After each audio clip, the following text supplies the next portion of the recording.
Assalamualaikum warahmatullahi wabarakatuh. Kami dari kelompok 4 beranggotakan. Saya Yogi Wijutami, nomor absen 35 dari kelas 10 IPS 1. Saya Nasidi Reka Putri, absen 23 dari kelas 10 IPS 1.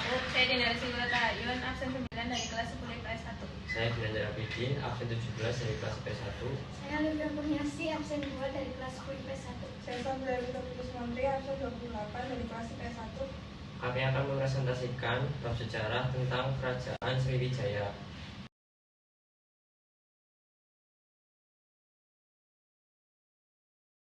Sejarah Kerajaan Sriwijaya.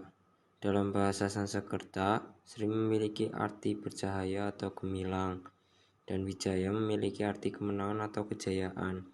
Sriwijaya berarti kemenangan yang gemilang. Sriwijaya didirikan pada abad ke-7 Masehi. Kerajaan Sriwijaya menganut kepercayaan agama Buddha yang ada di Sumatera Selatan. Bukti sejarah Kerajaan Sriwijaya terus berkembang hingga abad ke-14 Masehi.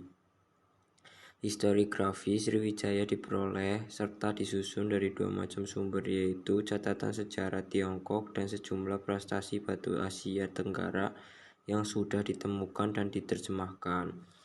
Catatan perjalanan biksu peziarah Aitesing menjadi sangat penting, terutama dalam menjelaskan kondisi Sriwijaya ketika ia mengunjungi kerajaan itu selama 6 bulan pada tahun 671 Masehi. Kumpulan prestasi Siddhayatra abad ke-7 yang ditemukan di Palembang dan Pulau Bangka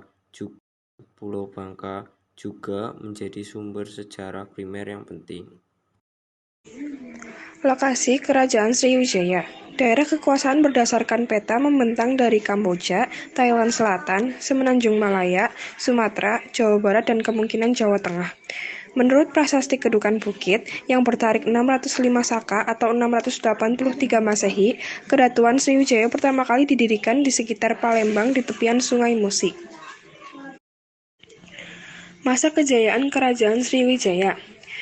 Raja Balaputra Dewa dianggap sebagai raja yang membawa Sriwijaya ke puncak kegemilangannya pada abad ke-8 dan 9. Namun pada dasarnya, kerajaan ini mengalami masa kekuasaan yang gemilang sampai ke generasi Sri Marawijaya. Hal ini disebabkan raja-raja setelah Sri Marawijaya sudah disibukkan dengan peperangan melawan Jawa pada 922 Masehi dan 1016 Masehi.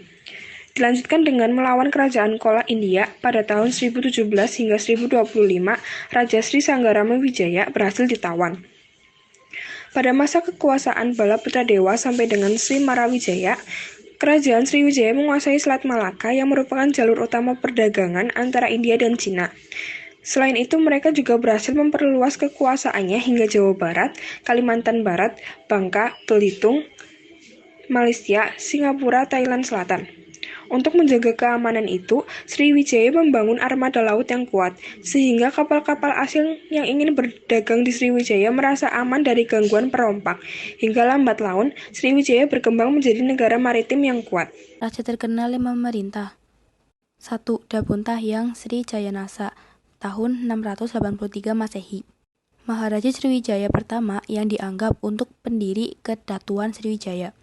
Pada masa pemerintahannya, ia berhasil memperluas wilayah kekuasaan sampai wilayah Jambi, yaitu dengan menduduki daerah Minangkabau yang terletak di dekat jalur perhubungan pelayaran perdagangan di Selat Malaka. Sejak awal, beliau telah bercita-cita supaya Sriwijaya menjadi kerajaan maritim. 2. Indrawarman pada tahun 702 Masehi. Sri Maharaja Indrawarmadewa atau Sri Indrawarman merupakan seorang Maharaja Sriwijaya yang namanya dikenal dalam kronik Tiongkok sebagai Silitopamo. Dia adalah Maharaja Sriwijaya kedua yang memimpin Sriwijaya pada sekitar tahun 702 sampai 728 Masehi menggantikan kakeknya Dapuntahyang. Dia dikenal sebagai satu-satunya raja di kerajaan Sriwijaya yang beragama Islam. 3. Balaputra Dewa 856 Masehi. Sri Maharaja Balaputra Dewa merupakan anggota bangsa Sailendra yang menjadi raja dari kerajaan Sriwijaya yang berkuasa pada abad ke-9. Di bawah ini kekuasaannya, kerajaan Sriwijaya mengalami perkembangan pesat dengan meningkatkan pelayaran dan perdagangan rakyat. Pada masa pemerintahannya pula, Sriwijaya mengadakan hubungan dengan kerajaan Chola dan Benggala Nalanda dalam bidang pengembangan agama Buddha, bahkan menjadi pusat penyebaran agama Buddha di Asia Tenggara. 4. Sri Sanggarama Wijaya Tunggawarman. Pada masa pemerintahannya, Sriwijaya mengalami ancaman dari kerajaan Chola di bawah Raja Rajendra Chola. Kerajaan Chola merupakan serangan dan berhasil merebut kerajaan Sriwijaya. Sanggarama Wijaya Tunggawarman berhasil ditawan, namun pada masa pemerintahan Raja Kulotungga I di kerajaan Chola, Raja Sanggarama Wijaya Tunggawarman dibebaskan kembali. Bukti peninggalan 1. Prasasti Talang Tuo. Pada tahun 606 sebelum Masehi atau 684 Masehi, di sebelah barat Palembang telah ditemukan sebuah prasasti yang dinamakan dengan Prasasti Talang Tuo. Di dalam prasasti tertulis tentang Dapuntang Hyang Sri Jayanaga, yang dimana dia telah membuat taman serta untuk kemakmuran semua makhluk. 2. Prasasti Kadukan Bukit. Prasasti ditemukan pada tahun 605 sebelum Masehi atau 683 Masehi di Palembang. Prasasti ini berisikan ekspansi 8 hari yang dilakukan oleh Dapuntang Hyang bersama 20.000 tentara yang akhirnya berhasil menaklukkan beberapa daerah hingga kerajaan Sriwijaya makmur. Peninggalan 3. Prasasti Kota Kapur. Sekitar tahun 608 sebelum Masehi atau 686 Masehi, prasasti Kota Kapur telah ditemukan di daerah Bangka. Prasasti tersebut tertulis tentang permohonan yang diajukan kepada dewa untuk meminta keselamatan kerajaan Sriwijaya beserta seluruh rakyatnya. 4. Prasasti Karangbrahi. Prasasti ini ditemukan di Jambi pada tahun 608 sebelum Masehi sampai 686 Masehi, dan isinya sama persis dengan prasasti Kota Kapur. 5. Prasasti Tulang Batu. Ditemukan di Palembang. Prasasti ini berisikan kutukan terhadap pelaku tindak kejahatan serta mereka yang melanggar perintah raja. 6. Prasasti Ligor. Ditemukan pada tahun 679 sebelum Masehi atau 775 Masehi di daerah Tanggentingkra. Berisikan tentang kisah semasa Sriwijaya berada di bawah kekuasaan Dharmaseta. Bukti peninggalan 7. Candi Muaro Jambi. Kompleks Candi Hindu-Buddha ini disebut sebagai candi terluas di Asia Tenggara.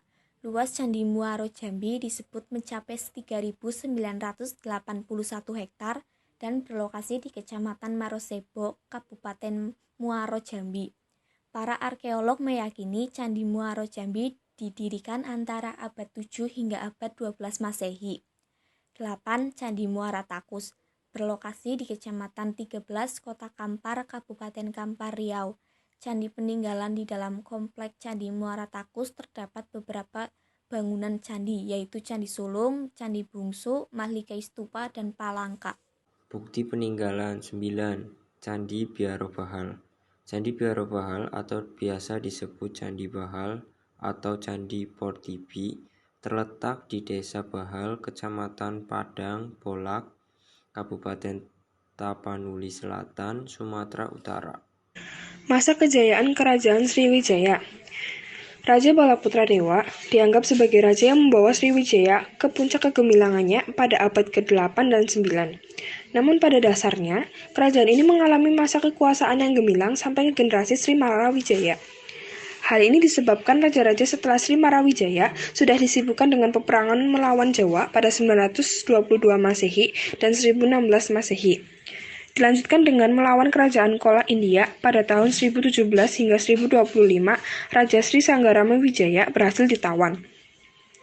Pada masa kekuasaan Balaputra Dewa sampai dengan Sri Marawijaya, Kerajaan Sriwijaya menguasai Selat Malaka yang merupakan jalur utama perdagangan antara India dan Cina. Selain itu, mereka juga berhasil memperluas kekuasaannya hingga Jawa Barat, Kalimantan Barat, Bangka, Belitung, Malaysia, Singapura, Thailand Selatan. Untuk menjaga keamanan itu, Sriwijaya membangun armada laut yang kuat, sehingga kapal-kapal asing yang ingin berdagang di Sriwijaya merasa aman dari gangguan perompak.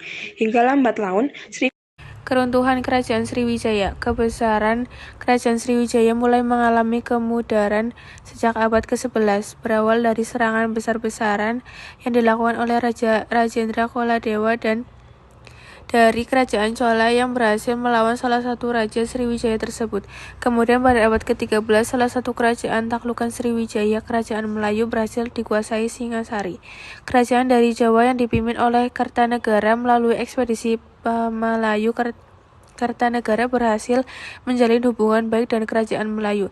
Semenjak itu, Kerajaan Sriwijaya mulai lemah dan tidak bisa berbuat apa-apa untuk mencegah negara takluknya menjalin hubungan dengan negara saingan di Jawa, hingga kelemahan dimanfaatkan oleh Kerajaan Sukodoya dari Thailand di bawah Raja Kamheng. Wilayah Sriwijaya di Semenanjung Melayu berhasil direbut sehingga Selat Melaka bisa dikontrol. Akhir abad ke-14, Sriwijaya benar-benar runtuh akibat serangan Kerajaan Majapahit dari Jawa.